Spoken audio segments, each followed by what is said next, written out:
इस कार्यक्रम के पुण्यार्जक हैं हनुमान प्रसाद बड़जात्या परिवार, जशपुर, रायपुर।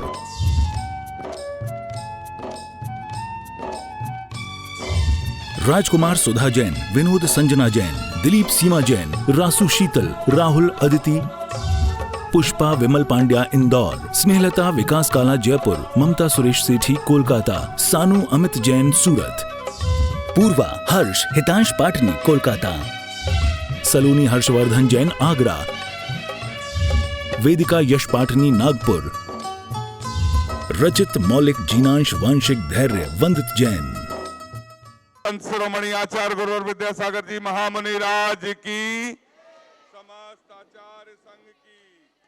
आओ नी भगवन, आओ नी गुरुवर, ध्याऊं मन से तुमको पूजू मन से, दर्शन बिन अखिया तरसे।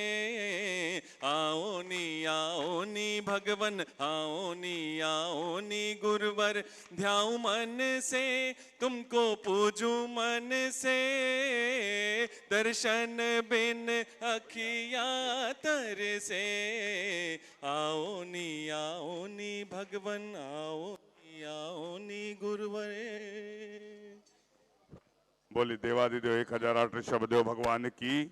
बोली देवादिदेव 1008 अष्टम तीर्थेश चंद्र प्रभु भगवान की। बोली प्रातः स्मरणीय संत शिरोमणि आचार्य गुरुवर विद्यासागर जी महामुनि राज की, समस्त आचार्य संघ की। यहाँ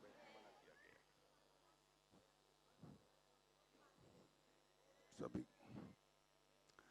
उपस्थित महानुभाव, प्रतिदिन आचार्य परमेश्वरी की सामूहिक पूजन करने का हमें सौभाग्य प्राप्त होता है।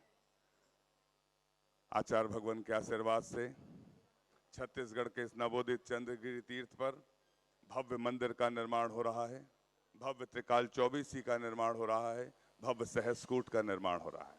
आप जिस जिस शहर से, जिस जिस समाज से पधारे हैं, आप सभी का एक दूसरे का तालियां बजाकर हार्दिक अभिनंदन है, स्वागत है। आप सभी अपना स्थान ग्रहण करते चलें, बैठते चलें।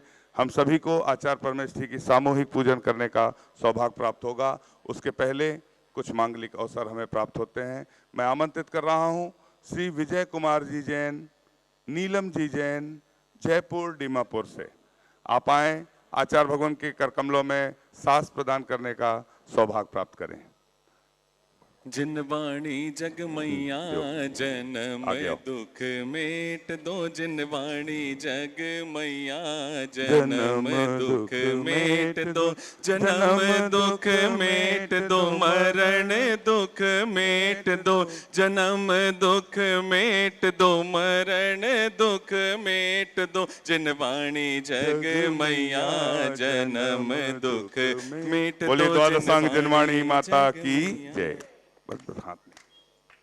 इसके पश्चात मैं आमंत्रित कर रहा हूं प्रतीक जी बड़जात्या, आगरा से पधारे हैं। आप भी आए, आपको भी सास प्रदान करने का सौभाग्य प्राप्त होता है। हाँ, शीघ्रता से आते चलें। जिनका नाम है, 2 व्यक्ति आएंगे, अपना स्थान ग्रहण करें। हाँ, शीघ्रता से। श्री प्रतीक जी बड़जात्या, आगरा। हाँ, 2 व्यक्ति को, इनको एक साथ दो, अपना स्थान ग्रहण करें। शीघ्रता से,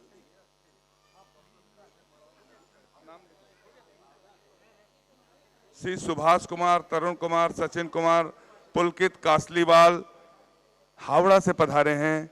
आपको भी सास भेंट करने का सौभाग्य प्राप्त होता है। आप शीघ्रता से अपना स्थान ग्रहण करते हैं। जिनके नामों की घोषणा होती है वे आए। नाम पहले से लिखा है, जिनका नाम पहले से लिखा होगा हम आमंत्रित करेंगे। पवन जी, महेंद्र जी, रोहित जी, कोटा राजस्थान से पधारे हैं। आप 2 व्यक्ति आए, आपको भी सास प्रदान करने का सौभाग्य प्राप्त होता है। पवन जी, महेंद्र जी, रोहित जी, जैन, कोटा राजस्थान। पहले हावड़ा वाले शीघ्र भैया।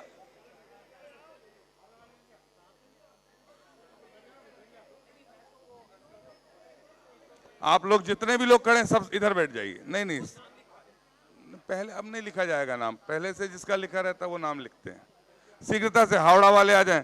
जिनवाणी जग मैया जन्म मेट दो। किरण जी कोठारी सूरत से पधारे हैं, आपको भी श्रीफल भेंट करने का सौभाग्य प्राप्त होता है। बोलिए संत शिरोमणि आचार्य गुरुवर विद्यासागर की, समस्त आचार्य संघ की। आप सभी अपने स्थानों पर बैठ जाएं, सभी स्थानों पर बैठ जाएं। अब हम सभी को आचार्य परमेष्ठी की सामूहिक पूजन करने का सौभाग्य प्राप्त होगा। पीछे आ जाओ। हाँ चलिए, बोलिए संत शिरोमणि आचार्य गुरुवर विद्यासागर जी महामुनि राज की। हाँ। गुरु ने जहाँ जहाँ भी ज्योत जलाई है, काले काले बादलों में रोशनी सी छाई है। गुरु ने जहाँ जहाँ भी ज्योत जलाई है, काले काले बादलों में रोशनी सी छाई है। निर्मोही गुरुवर पे दुनिया रिझाई है, गुरु के अलावा सब चीज पर आई है। आचार्य श्री जी के चरणों में हम झुका रहे अपना माता, जिनके जीवन की हर चर्या बन पड़ी स्वयं ही नवगाता। जय नागम का वह सुधा कल जो बिखराते हैं गली गली, जिनके दर्शन को पाकर के खिलती मुरझाए हृदय कली। ओम ह्रीम श्री 108 आचार्य विद्यासागर मनेन्द्र अत्र अवतर अवतर संभो सठ आवानन। जय हो जय हो जय हो। अत्र तिष्ठ स्थापनम। जय हो जय हो जय हो। अत्र मम सन्नितो भव भव सठ सन्निधि करणम परिपुष्पांजलम। सांसारिक विषयों में पढ़कर मैंने अपने को भरमाया, इस राग द्वेष की वैतरणी से अब तक पार नहीं पाया। तब विद्या सिंधु के जलकण से भव कालुष धोने आया हूँ, आना जाना मिट जाए मेरा यह बंध काटने आया हूँ। ओम ह्रीम श्री 108 आचार्य विद्यासागर मुनिन्द्राय जन्म जरा मृत्यु विनाशनाय जलम निर्पाविति। क्रोध अनल में जल जल कर अपना सर्वस्व लुटाया है, निज शांति स्वरूप न जान सका जीवन भर इसे भुलाया है। चंदन सम शीतलता पाने अब शरण आपकी आया हूँ, संसार ताप मिट जाए मेरा चंदन वंदन को लाया। ओम ह्रीम श्री 108 आचार्य विद्यासागर मुनिन्द्राय संसार ताप विनाशनाय चंदनम निर्पाविति। नाता जोड़ लिया गुरु से, नाता जोड़ लिया, नाता जोड़ लिया गुरु से, नाता जोड़ लिया। इस जग की माया नगरी से, इस जग की माया नगरी से रिश्ता तोड़ दिया। नाता जोड़ लिया गुरु से, नाता जोड़ लिया। जड़ को ना मैंने जड़ समझा, नहीं अक्षय निधि को पहचाना। अपने तो केवल सपने थे भ्रम और जगत का भटकाना। चरणों में अर्पित अक्षत है, अक्षय पद मुझको मिल जावे। तब ज्ञान अरुण की किरणों से यह हृदय कमल भी खिल जावे। ओम ह्रीम श्री 108 आचार्य विद्यासागर मुनिन्द्राय अक्षय प्राप्ताय अक्षतान निर्पाविति। इन विषय भोग की मदिरा पी मैं बना सदा से मतवाला। तृष्णा को तृप्त करे जितनी उतनी बढ़ती इच्छा ज्वाला। मैं काम भाव विध्वंस हेत मन सुमन चढ़ाने आया हूँ। यह मदन विजेता बन न सके, यह भाव हृदय में लाया हूँ। ओम ह्रीम श्री 108 आचार्य विद्यासागर मुनिन्द्राय कामबाण विध्वंसनाय पुष्पम निर्पामिति। इस शुदा रोग की व्यथा कथा भव भव में कहता आया हूँ। अति भक्ष अभक्ष भके फिर भी मन तृप्त नहीं कर पाया हूँ। नए वैद्य समर्पित करके मैं तृष्णा की भूख मिटाऊंगा। अब और अधिक ना भटक सकूं, यह अंतर बोध जगाऊंगा। ओम ह्रीम श्री 108 आचार्य विद्यासागर मुनिन्द्राय क्षुधा रोग विनाशनाय नैवेद्यम निर्पाविति। जीवन का हर फैसला, जीवन का हर फैसला तुम पे सौंप दिया। नाता जोड़ लिया गुरु से, नाता जोड़ लिया, नाता जोड़ लिया गुरु से, नाता जोड़ लिया। मोहांधकार से व्याकुल हो निज को नहीं मैंने पहचाना। मैं राग द्वेष में लिप्त रहा, इस हाथ रहा बस पछताना। यह दीप समर्पित है गुरुवर, मेरा तम दूर भगा देना। तुम ज्ञान दीप की बाती से मम अंतर दीप जला देना। ओम ह्रीम श्री 108 आचार्य विद्यासागर मुनिन्द्राय महामोहांधकार विनाशनाय दीपम निर्वामिति। इन अशुभ कर्म ने घेरा है, मैंने अब तक यह माना था। बस पाप कर्म तज पुण्य कर्म को चाह रहा अपनाना था। शुभ अशुभ कर्म सब रिपुदल है, मैं इन्हें जलाने आया हूँ। इसलिए आपके चरणों में यह धूप चढ़ाने आया हूँ। ओम ह्रीम श्री 108 आचार्य विद्यासागर मुनिंद्राय अष्टकम दहनाय धूपम निर्वामिति। चांदनी चांद बिना जैसे नामुमकिन है, मेरी हर एक सांस अधूरी तुम बिन है। ओ चांदनी चांद बिना जैसे नामुमकिन है, मेरी हर एक सांस अधूरी तुम बिन है। मैं दीवानों सा तेरे दर आता हूँ, भगवन का दर्शन मैं तुझ में पाता हूँ। चांदनी चांद बिना जैसे नामुमकिन है, मेरी हर एक सांस अधूरी तुम बिन है। भोगों को इतना भोगा कि खुद को ही भोग बना डाला। साध्य और साधक का अंतर मैंने आज मिटा डाला। मैं चिदानंद में लीन रहूं, पूजा का यह फल पाना है। पाना था जिसके द्वारा वह मिल बैठा मुझे ठिकाना है। 108 आचार्य विद्यासागर मुनिंद्राय महामोक्ष प्राप्ताय फलम निर्वामिति। जग के वैभव को पाकर मैं निश दिन कैसा मस्त रहा। चारों गतियों की ठोकर को खाने में ही अभ्यस्त रहा। मैं हूँ स्वतंत्र ज्ञाता दृष्टा, मेरा पर से क्या नाता है। कैसे अनर्घ पद पा जाऊं, यह अरुण भावना भाता है। ओम ह्रीम श्री 108 आचार्य विद्यासागर मुनिंद्राय अनर्प प्राप्ताय अर्घम निर्वामिति। सिद्धों की श्रेणी में तुमको है जाना, सिद्धों की श्रेणी में तुमको है जाना। तीर्थंकर के जैसे हो जग ने माना।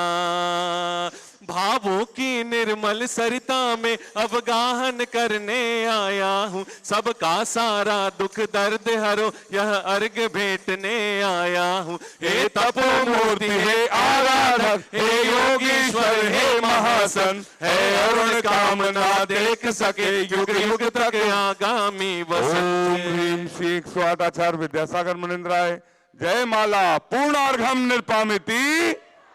हम सभी अपने हाथों को जोड़ लें और आचार्य परमेष्ठी के चरणों तक सविनय निवेदन करते हैं।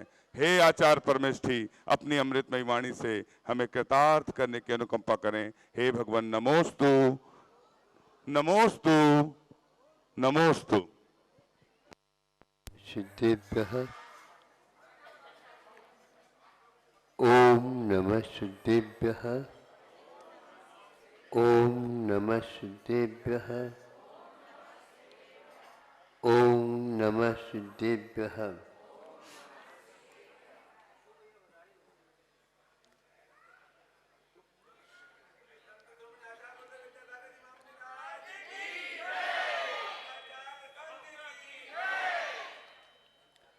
तीर्थंकर जितने भी होते हैं वो सारे अपढ़ होते हैं। आप लोग पढ़े लिखे हो और तीर्थंकर अपढ़ होते, यानी उनकी पढ़ाई कहीं भी नहीं होती और आगे भी ऐसा ही रिकॉर्ड रहेगा। जिसको कुछ समझ में नहीं आता उसको समझाने का विधा है, विद्यालय में जाकर ये करो, किंतु उन्हें उस अवस्था में रह कर के अच्छे उलझी हुई समस्याओं को भी वे अपढ़ हो करके सबके समाधान दे देते हैं। बड़ा अद्भुत है यह युग। एक प्रकार से वैज्ञानिक युग माना जाता है। इसी के ऊपर उसका व्यक्तित्व निर्धारित या पहचान किया जाता उसकी। देवों में भी कहीं सुनने में मिलता नहीं, वो भी पाठशाला या विद्यालय जाते हो। इतना अवश्य आ जाता है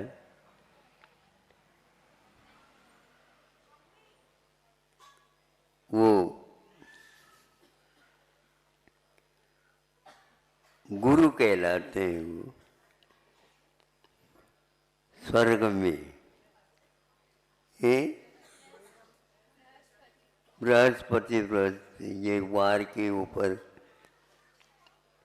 गुरु कहलाते हैं, लेकिन कहीं विद्यालय की स्थापना उन्होंने वहाँ पर नहीं की। इतना अवश्य है उनका विशेष क्षोभम होता होगा, इसलिए उनको बृहस्पति कह करके पुकारते हैं। और कहीं कहीं पर कवि लोग काव्यों में बृहस्पति का नाम याद करते हैं, जहाँ पर उनके लिए भी हे भगवान आपकी गुणानुवाद करने में अक्षमता हो गई। यानी वो बृहस्पति भी यदि चाहे भगवान के गुणगान पूर्ण नहीं कर सकता। ऐसा आपका व्यक्तित्व है, फिर भी आप पढ़े लिखे नहीं रहे। हाँ,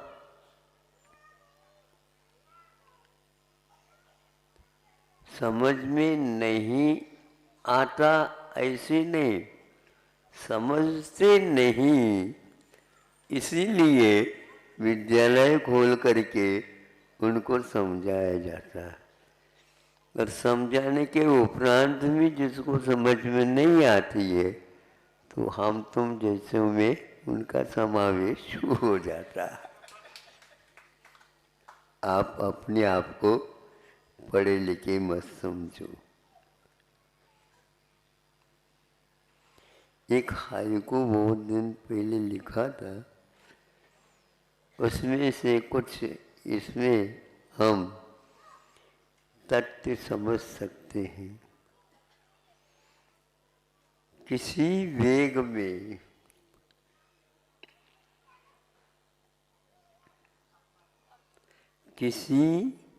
वेग में अपढ़ हो या पढ़े, अपढ़ हो या पढ़े, किसी वेग में दोनों समान हैं।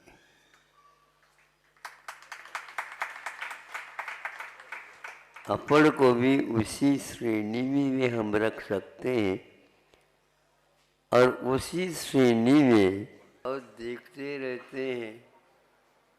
और इधर से जब हम तुम देखते हैं तो न ही उन व्यक्तियों की हम गिनती कर सकते हैं और न ही उनकी खिड़कियों में कौन खड़े हैं, दरवाजा में कौन खड़े हैं,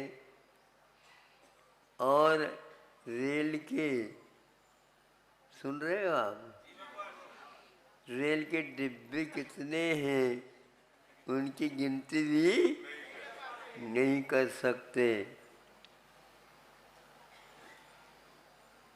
क्योंकि वह वेग में है।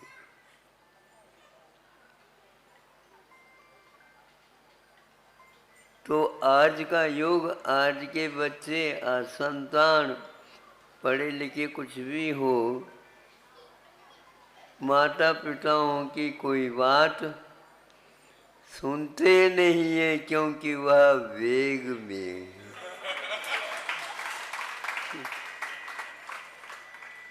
बहुत वेग में माता पिता सोचते भैया कुछ कहो नहीं तो इतने वेग में स्टेशन को भी पार करके चले न जा। कई गाड़ियाँ कुछ स्टेशन पर रुकती हैं और कुछ गाड़ियाँ वेग होने के कारण और वहाँ से पहले से प्रबंध कर लेती, सिग्नल क्या बोलते हैं, वो डाल दिया जाता है, तो उसको रुकने की कोई आवश्यकता। ये वेग की बात मैंने आपके सामने रखी। उद्वेग, आवेग, वेग। अब आ जाता है इससे विपरीत, वह अपढ़ है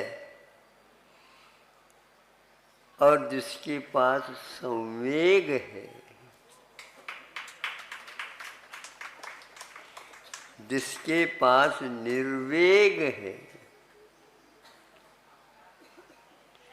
और वह उस संवेग के माध्यम से, निर्वेग के माध्यम से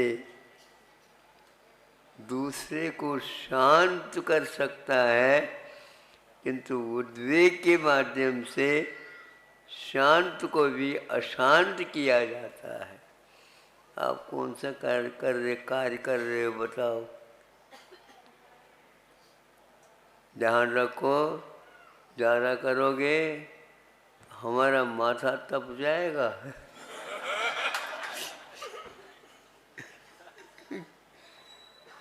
माथा तपता है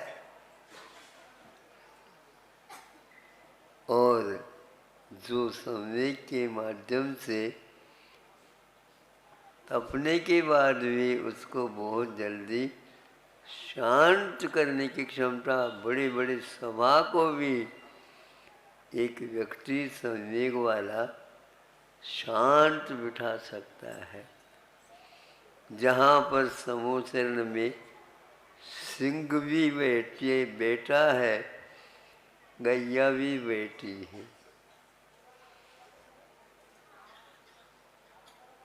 गैया की ओर सिंह देख करके खाने का भाव नहीं करता है, तो गाय भी देखती है सिंह को, और दोनों हम समान हैं, समान हैं।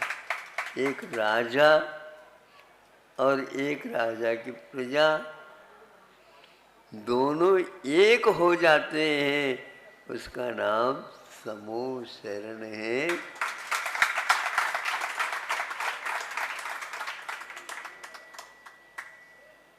हमें कुछ करना नहीं, हमें ज़्यादा कुछ पढ़ाई करना नहीं, बस वेग को देखते रहो। ड्राइविंग करने वाला चालक गाड़ी को चलाता है, स्वयं तो बैठा है, चला कहाँ रहा है? बिल्कुल गाड़ी चल नहीं रही है, भाग रही है, लेकिन इसके हाथ में संवेग आवेग का अभाव होने के कारण सारे के सारे हजारों यात्री विश्वास के साथ बैठी है। इतने वेग में कोई भी एक्सीडेंट हो जाए तो वो कैसे जाए? वह जागृत है। हमें जागृति की आवश्यकता है, हमें जागृति की आवश्यकता है, और पढ़ लिख करके हमें बैठने की हमें आवश्यकता नहीं। हमें तो शांत होने की आवश्यकता है। इसलिए जगत काय स्वभाव व संवेग वैराग्यार्थ, तो वह ज्ञान हमारे पास है, स्वभाव के रूप में है, किंतु उसमें नई वैराग्य फूट रहा है। विद्यालयों से आप आवेग, उद्वेग आदि आदि उसकी क्षमताओं जान सकते हो, किंतु आत्मा का स्वभाव क्या है इसके बारे में एक सेकंड भी खर्च नहीं करते आप लोग। और हमारे पास आकर के कहते हैं महाराज शांति दे दो, तो शांत बैठ जाओ तो शांति मिल जाएगी। बस आपके पास महाराज इसलिए हम आए हैं, हम बैठे नहीं। आज सिटिंग का इतना महत्व नहीं है जितना कि भागम भाग का है। इतना भागम भाग है उसको कोई हम समझ भी नहीं सकते। जो शांत बैठता है उसको तात्कालिक उसका अनुभव होने लग जाता है। वैराग्य में खदबद नहीं होता। आवेग में वह कभी शांत बैठ ही नहीं सकता, उछलता रहता है। तो आज की विद्या उछाल सिखाती है। उछाल तो होना तो चाहिए, लेकिन एक पढ़ा लिखा होकर के उद्वेग में पड़ जाता है और अपढ़ है और वह समय की ओर आ जाता है। वह मिथ्या को घना बनाता जा रहा है और यह सम्यक दर्शन को और घना आस्था को और मजबूत बनाता चला जाता है। इसलिए ऐसे विद्यालयों की ओर तीर्थंकर और उनकी संतान आदि नहीं जाती है। यदि जाती भी है तो क्षत्रियता का कुछ पाठ उन्हें दिया जाता है।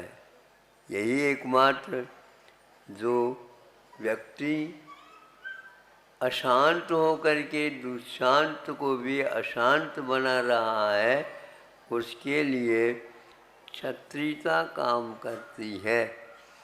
तलवार इसलिए रखी है ताकि तुम्हारे उछल कूद शांत हो जाए। कैसे हो? यहाँ ला करके रख दो।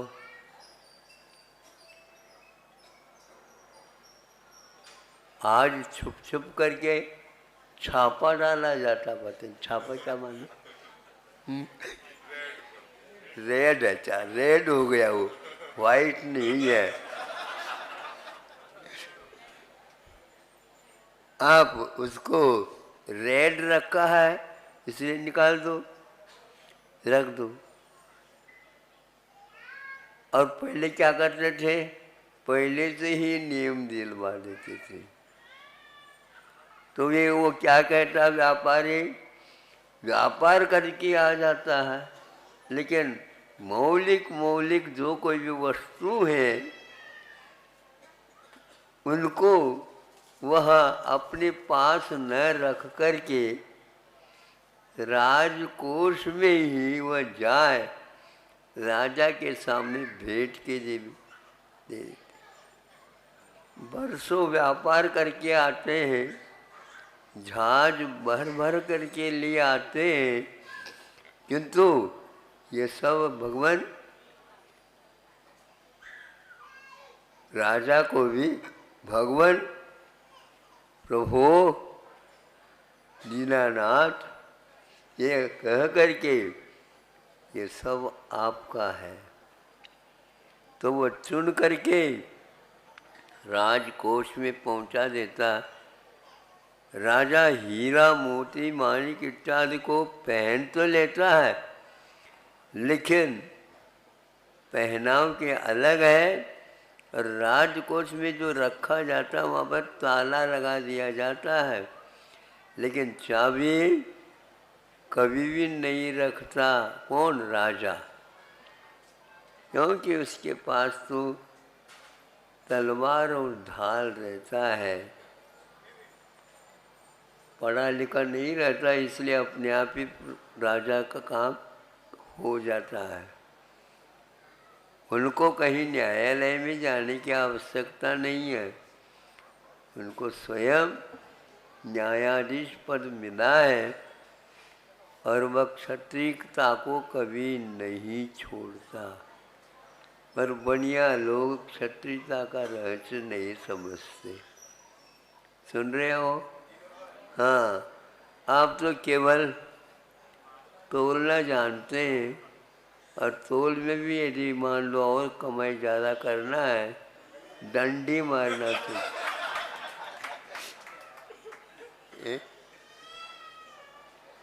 मतलब आप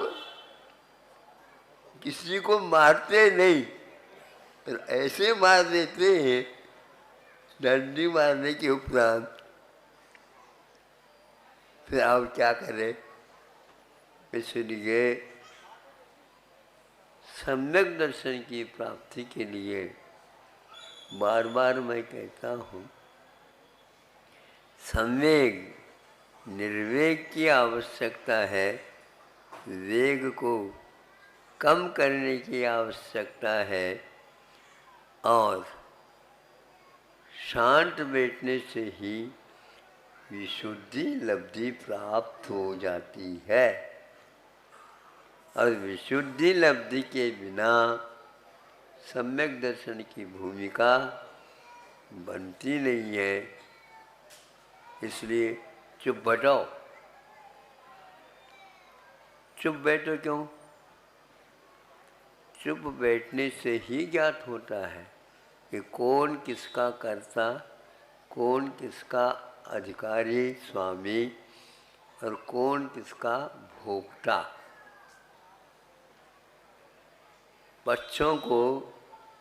बच्चे भोजन करें तो जल्दी जल्दी न करें, इस प्रकार की बेटा धीरे धीरे खाओ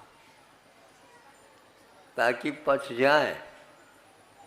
हाँ, दांतों का काम यदि आंतों को दोगे तो दांत बहुत जल्दी गिर जाएंगे, और आंत के ऊपर ज़्यादा जोर पड़ेगा। इसलिए जो कमज़ोर व्यक्ति है उसके ऊपर ज़्यादा बर्डन भार दोगे तो कोई भी उसका आभार नहीं मान सकेगा। ये गलत बात हो रही। तो इसलिए पढ़ा लिखा भी यदि आवेग में आ रहा है उससे आप बचो। ये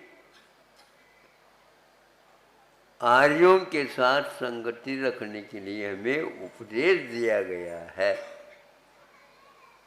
आर्य के साथ संगति रखो, आवेग वालों के साथ संगति नहीं रखो, क्योंकि उससे आपका भला कुछ भी नहीं होने वाला है।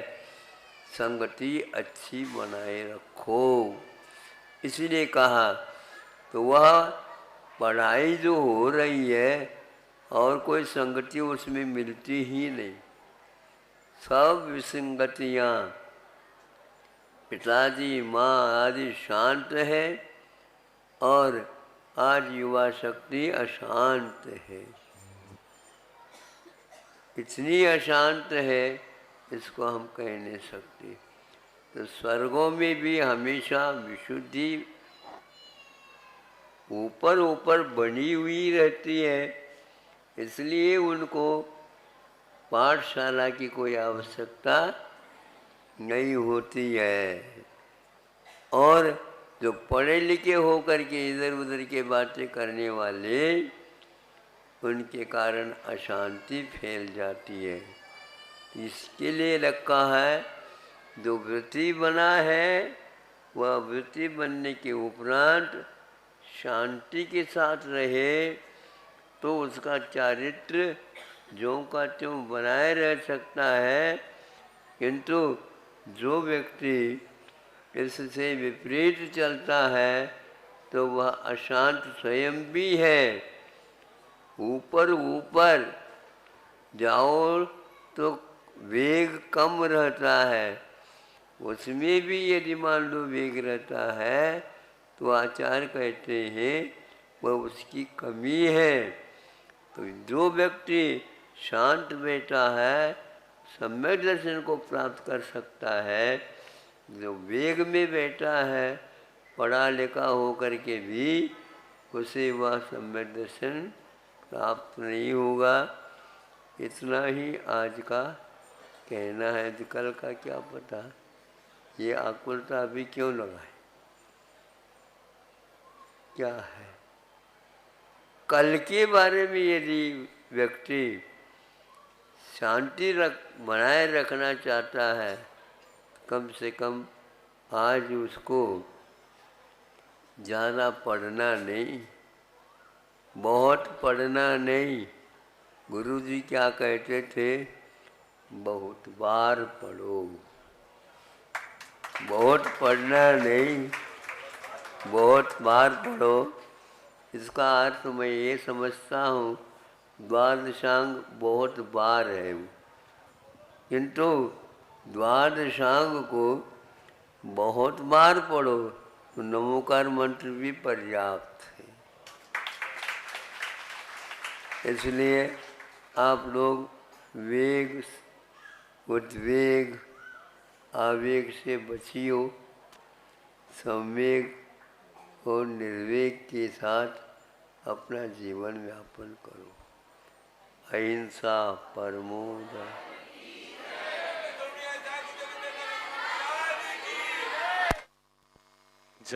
जा वाणी के ज्ञान ते सूझे लोकालोक, सो वाणी मस्तक नमो सदा देत हूँ धोक। हे जिन वाणी भारती तो है जपो दिन रैन, जो तेरो शरणा गहे सो पावे सुख चैन। बोली द्वादशांग जनवाणी माता की जय।